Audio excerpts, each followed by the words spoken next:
It all began as a clash of egos and reputations. Hollywood royalty pitted against a former golden boy. But what started as a quiet legal dispute over allegedly defamatory claims has exploded into something far more chaotic, far-reaching, and deeply unsettling. This isn't just about Blake Lively and Justin Baldoni anymore. This is about a legal battlefield that's slowly creeping toward the very people who have been covering the saga from the sidelines: YouTubers, podcasters, TikTok commentators, and investigative influencers. As the lawsuit heats up, we are entering uncharted waters. Content creators may be the next targets in a legal drama that no one expected to go this far. Before we dive into what might happen if creators get deposed, we need to rewind and fully understand the origins of this wildfire. Because this isn't just a celebrity feud. It's the culmination of years of tension, power struggles, and whisper networks finally boiling over in public. In early 2024, Justin Baldoni, best known for his role in Jane the Virgin and for his work as a director and activist, filed a jaw-dropping $400 million defamation lawsuit against Blake Lively and, curiously, her husband Ryan Reynolds. The lawsuit cited a series of alleged defamatory statements made about Baldoni in both private industry circles and, more shockingly, in indirect references found in promotional material for a Netflix project Lively was developing, insiders say. The real story started years before, back when Lively and Baldoni briefly worked together on a shelved drama about female-led startup culture. The film was never released, but the rumors surrounding what happened during that shoot have never died down. According to Baldoni's legal team, Lively made false and malicious claims that led to his ousting from several studio deals and brands. Baldoni's reputation as a feminist voice in Hollywood has taken a hit, and his lawsuit claims Lively intentionally targeted his good guy persona, knowing full well how it would damage his professional life. Lively's camp immediately denied any wrongdoing, calling the lawsuit a baseless, vindictive attempt to regain relevance. But things got messier when Taylor Swift's name entered the chat. Nobody expected pop icon Taylor Swift to play a role in this unfolding legal drama. But when court filings revealed that text messages between Lively and Swift were being considered relevant to the case, everything changed. Suddenly, what looked like a straightforward, if explosive, defamation suit turned into a cultural event. Swift, who rarely involves herself in public feuds outside her music, has remained entirely silent on the matter. That hasn't stopped the speculation. According to multiple unnamed sources, Lively may have confided in Swift about her grievances with Baldoni. The existence of those conversations, allegedly private text threads that include Swift's own thoughts, could reshape the legal and PR narrative. Lively's team filed an emergency motion to suppress those messages, citing privacy and irrelevance. But just last week, a judge ruled that the texts will be admitted as evidence. That ruling sent shockwaves through the entertainment world. Swifties are bracing for impact, Hollywood lawyers are spinning, and commentators, they're already picking apart what the texts might contain and what the fallout might be when they're revealed. With the judge's decision to release the text, the tone of the entire legal case shifted. What was once a matter of legal procedure has become an all-out PR war. Blake Lively, long considered one of Hollywood's more reserved and measured celebrities, has begun to show signs of stress in public. Her appearance at the Tribeca Festival earlier this month sparked conversation. She appeared radiant, almost defiant. But sources close to the actress suggest that behind the scenes she's in panic mode. This is a nightmare for her, said one anonymous executive. She didn't expect this to blow up in public. She was hoping it would quietly go away or settle. Now it's spiraling. Baldoni, on the other hand, is leaning into the moment, has hired a new media strategist, started showing up at industry panels again, and recently released a cryptic Instagram post that read, "Truth doesn't shout, it whispers. But sometimes it has to roar." That line alone was dissected across TikTok, where creators speculated it was aimed directly at Lively and the people who have supported her publicly, including Swift and Reynolds. The lines between legal procedure, entertainment coverage, and cultural gossip have now completely blurred. As the case intensified, online content creators began covering it obsessively. Channels dedicated to celebrity drama, legal commentary, and pop culture ethics began releasing daily videos. TikToks analyzing every court motion, every red carpet appearance, every cryptic post. Some of these creators have hundreds of thousands of followers. Some are former lawyers. Some are just superfans with good editing skills and a nose for scandal. But the role they've played in shaping the public's understanding of the case cannot be overstated. Creators began speculating about who leaked what, who was lying, and who was protecting whom. Some began mapping out alleged timelines of Lively and Swift's communication patterns. Others openly question Baldoni's motivations, suggesting he was using the lawsuit as a rebranding strategy. All of this attention has now caught the eye of both legal teams. In a recent court filing, one that barely made it into major news coverage but was quickly picked up by sharp-eyed creators, Baldoni's lawyers made reference to third-party digital commentators, who may have played a role in publicizing confidential or privileged communications. That phrase "played a role" sent shockwaves through the creator community. Was this just a veiled threat, or are Baldoni's lawyers preparing to argue that some content creators helped spread defamation, or worse, helped leak evidence? Legal experts say it's unlikely that creators will be sued directly, but depositions, that's another story. Under certain conditions, the court may permit depositions or subpoenas of third parties who have information deemed relevant. That includes people who have published leaked information, especially if the source of that leak is in dispute. This isn't just theoretical. One podcaster who asked to remain anonymous says they received a letter from an attorney affiliated with Baldoni's team, requesting a preservation of records related to any communications about the lawsuit. In just a commentator, the podcaster said, "I didn't break any laws, but now I have to hire a lawyer just in case." Behind closed doors, Hollywood is watching all of this unfold with increasing dread. Because if content creators can be dragged into lawsuits for commentary even indirectly, it could chill the entire influencer ecosystem. Publicists are quietly advising their clients to stay far away from the case. Studios are reportedly telling stars not to publicly take sides, and content creators are being warned behind the scenes that they should watch their tone. This isn't a normal defamation case anymore. It's turning into a referendum on celebrity privacy, digital commentary, and the limits of fandom-fueled speculation. As the walls close in around Blake Lively and Justin Baldoni, the digital world that helped make this story so explosive is now under threat of becoming part of the story itself. From red carpet mind games to Swift's calculated silence, and why Hollywood insiders believe Blake Lively may be losing control of the narrative faster than she thought.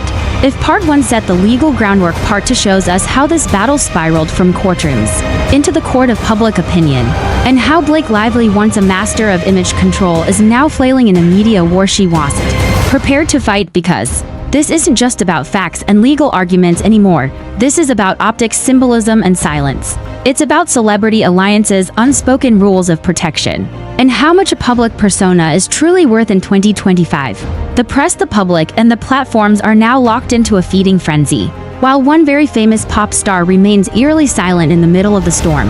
For years, Blake Lively cultivated an image that was nearly bulletproof, effortlessly elegant, down to earth, and fiercely protective of her family.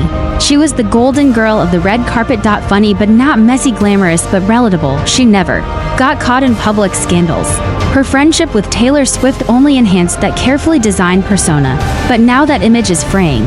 When she walked into the Tribeca Festival days after the judge ruled the Swift texts were relevant, she was all smiles. Wearing a bold, structured suit and radiating her signature calm, she posed for photographers like it was business as usual. But those who were there described a different energy behind the scenes. Her team was tense, said one entertainment journalist. There was no joking around. Her publicist looked like she hadn't slept. They didn't let any reporter ask unscripted questions. It was damage control in real time. And the damage was becoming hard to control. Articles started popping up questioning her judgment. Online forums and gossip accounts speculated on whether her friendship with Swift could survive the subpoenaed texts. Even traditionally Lively-friendly outlets like People and Vogue began to include vague references to the ongoing legal drama. No matter how good the styling, the smile, or the optics, Blake was no longer driving the narrative, despite being named in court filings and now confirmed as a key figure in the evidence. Swift has said nothing. No Instagram stories, no cryptic lyrics, no staged paparazzi photos to shift the discourse. This silence has created a vacuum, and in that vacuum, speculation is king. Some fans think Swift is protecting Lively by staying quiet. Others think she's distancing herself, preserving her own brand. As her global Eras tour continues to dominate headlines, there are even theories that her legal team is working behind the scenes to prevent the release of the texts, even though legally she's not a party to the case. Regardless of the reason, Swift's silence speaks volumes. In an age where a single like on Instagram can send fandoms into meltdown, her total lack of engagement is deafening, and it's making things worse for Lively.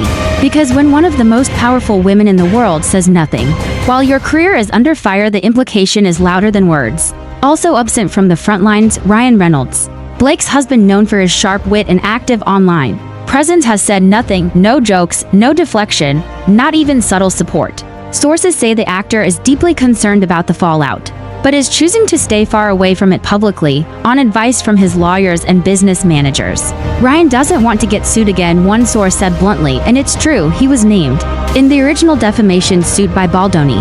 Though the case against him was dismissed, his legal team has remained cautious.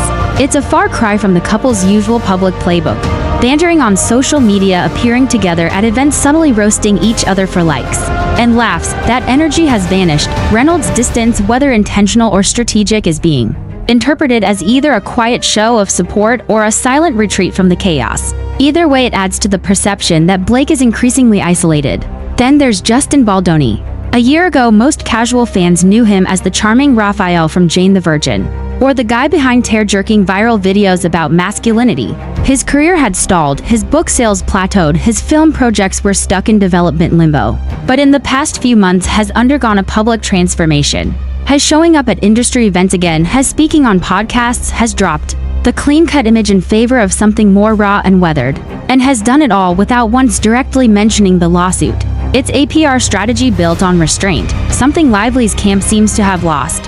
His recent Instagram story, a close-up of a closed courtroom door with the caption, "Let them keep talking, truth doesn't panic," was reposted by dozens of verified accounts. Fan pages ran wild with interpretations, creators broke it down frame by frame. It was vague enough to avoid liability but clear enough to feed the fire. Whether you believe him or not, Baldoni is winning the PR war right now.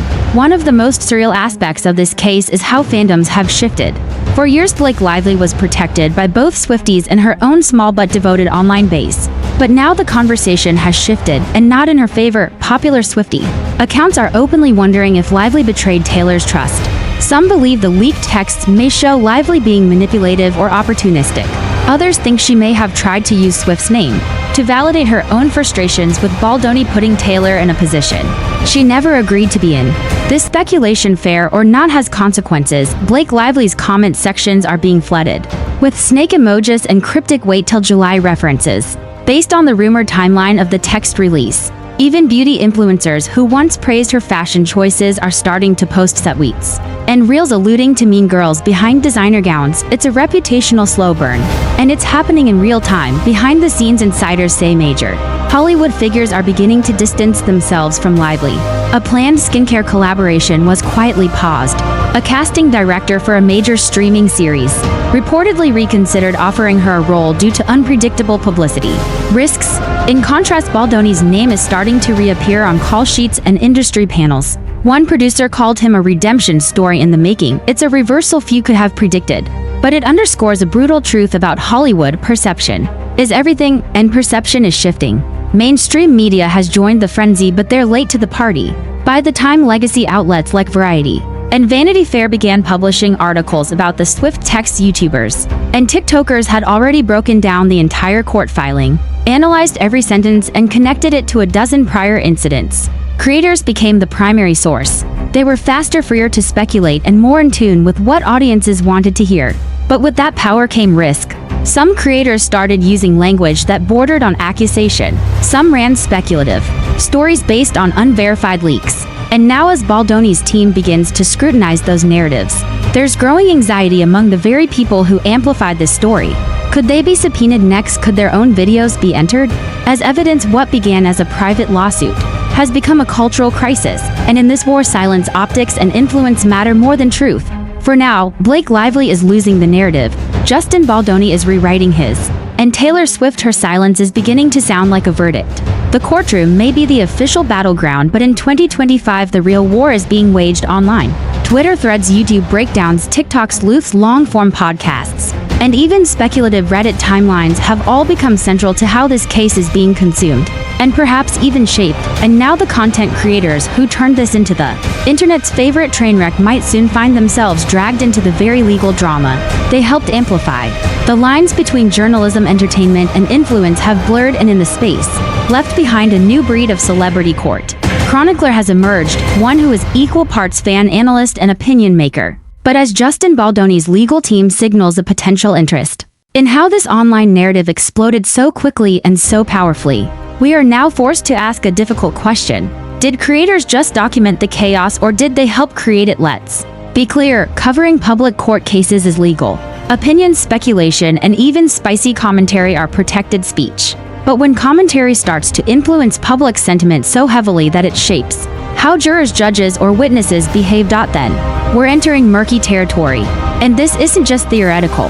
According to multiple legal filings and court watchers, Baldoni's lawyers are actively looking into whether certain leaks were circulated strategically through influencer channels before being reported in mainstream outlets. The goal isn't to accuse creators of criminal wrongdoing, it's to prove a pattern, one that might show deliberate manipulation of public opinion. Creators with hundreds of thousands of subscribers unknowingly may have become pawns in a much bigger strategy, or worse, active participants. There are a handful of high-profile creators who have become central to this drama. A YouTuber known for deep-dive Hollywood breakdowns who first mapped out Blake Lively's red carpet timeline alongside key court filing dates. A legal analyst with over 500K TikTok followers who raised eyebrows after accurately predicting a previously sealed court decision 24 hours before it was made public. A podcast team that released an episode titled "Did Blake Use Taylor Swift to Bury Baldoni Forever?" 1 week before the Swift texts were confirmed to be admissible. None of these creators are officially involved in the lawsuit, but all have been cited in behind-the-scenes legal strategy sessions, according to a source close to Baldoni's team. One digital PR expert speaking anonymously put it this way: "This case is being tried in 3 courts. The court of law, the court of public opinion, and the court of the algorithm. What makes this case uniquely vulnerable to digital chaos is that it's perfectly engineered for viral attention. Celebrity feud, check. Pop star caught in the middle, double check. High-stakes lawsuit with $400 million on the line, absolutely. Leaked text secrets, betrayal, brand risk, potential cancellations. You might as well just hand the script to Netflix now." Platforms like TikTok and YouTube thrive on this kind of material. The more sensational the title, the higher the click-through rate. The more intense the thumbnail, the more likely it is to trend. The algorithm rewards extremes. Nuance, not so much. And so each layer of the Blake v. Baldoni case has been dissected for maximum virality. Every glance from Lively, every quote from Baldoni, every mysterious pause from Swift, repackaged and redistributed until the facts barely resemble reality. This isn't journalism. This is influence warfare. Creators who built entire content arcs around this drama are now facing tough questions, according to First Amendment legal experts. The threshold for a deposition is lower than you might think. If a judge believes a creator may have access to relevant material, whether it's emails with a source, draft scripts with insider references, or metadata from early access to court documents, that could justify a subpoena. This doesn't mean lawsuits are likely, but depositions definitely on the table. A TikToker who posted multiple viral videos dissecting the Lively Swift texts told us under condition of anonymity that they've already been contacted by a law firm loosely connected to the Baldoni camp. The creator says they were asked to retain all communications related to Blake Lively and Justin Baldoni, even those made privately through DMIS or encrypted apps. "It freaked me out," they said. "I'm just a person making videos in my bedroom. I never thought I'd need a lawyer." That sentiment is echoed across private Discord servers, group chats, and Reddit forums, where content creators are beginning to quietly panic. Some have stopped covering this story altogether. Others are doubling down, arguing that they're being unfairly targeted for simply doing what the mainstream media wouldn't, covering the truth. But here's the problem. When the truth is still unfolding in court, no one actually has the full story. And presenting speculation as fact can have legal consequences. Let's talk about a term that's now haunting many creators: defamatory inference. It's a legal concept that doesn't require you to say something directly untrue. You just need to imply something false with enough force that an average viewer walks away believing it. A YouTube video titled "Blake Lied to Taylor About Baldoni Leaked Timeline Exposes Her" doesn't have to show Lively lying. But if the video creates the strong impression that she did, and if that impression spreads widely enough, it could be argued that the creator helped perpetuate defamation. This is where the danger lies, because the most popular creators aren't just reporting, they're framing, and framing is powerful. Baldoni's lawyers have begun compiling what's known as a reputational footprint audit, a digital trail of influence showing how narratives around him shifted after certain creator videos went viral.